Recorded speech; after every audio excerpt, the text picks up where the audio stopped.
Yo, this D-Lo. Want to check in and touch base on this Dillian Whyte thing one more time. Hey, while it's fresh on your mind, go ahead and hit that subscribe button for me. Hit that like button. Also, subscribe to Marlo's Corner, Marlo's Corner 2. Shout out to them. Marlo and Trey X. Shout out to the LDBC. All right, so real quick. You still have people running around telling tales of woe for Dillian Whyte.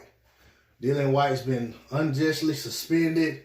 The reinstatement isn't good enough. He needs a direct shot at the title. These people want the title shot to be ordered directly after the Fury Wilder rematch.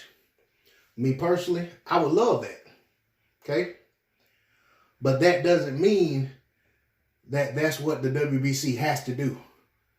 Okay? When whatever mess happened with Dillian Whyte and UCAD and that testing, that result, the WBC did what they felt was right under the circumstances. They can't go back and undo it and remove that mandatory from the Wilder Fury fight. Also, you have to look at the circumstances. Tyson Fury already ran off on that rematch one time.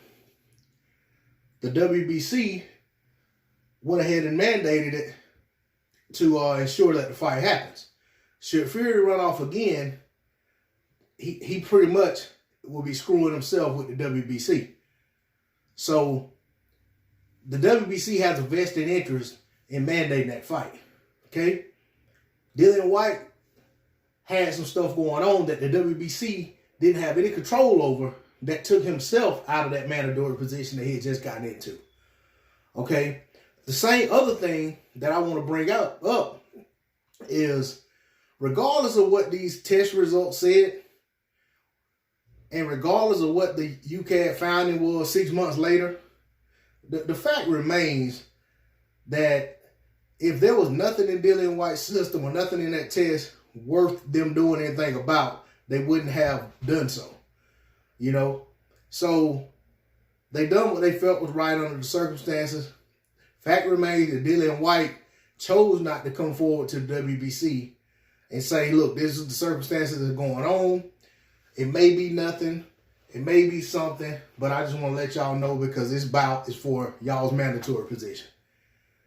To a man, that would have been the right thing to do.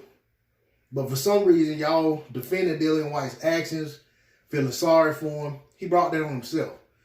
And they even had a guy come to my channel or come to one of my comments, not even been on my channel, came to respond to one of my comments saying that it could have been a waitress, didn't wash her hands after taking her birth control pills, and could have possibly, Dillian Whyte got contamination that way. So I guess she's saying she touched the rim of his drink and he drank from it.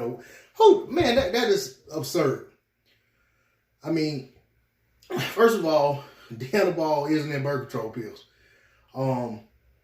And it's not something that you're going to find in food.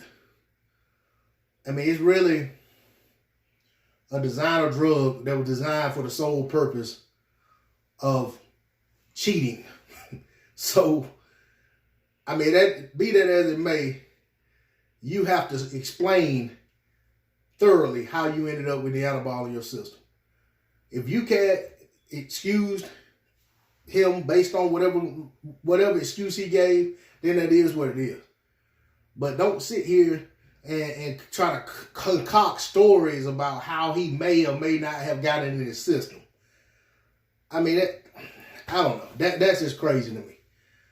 And that makes me wonder, for those who say make up stories like that, or just a little bit, this, that, and the other. Well, the antiball only has a half-life of about 6 to 12 hours, or 3 to 6 hours, something like that.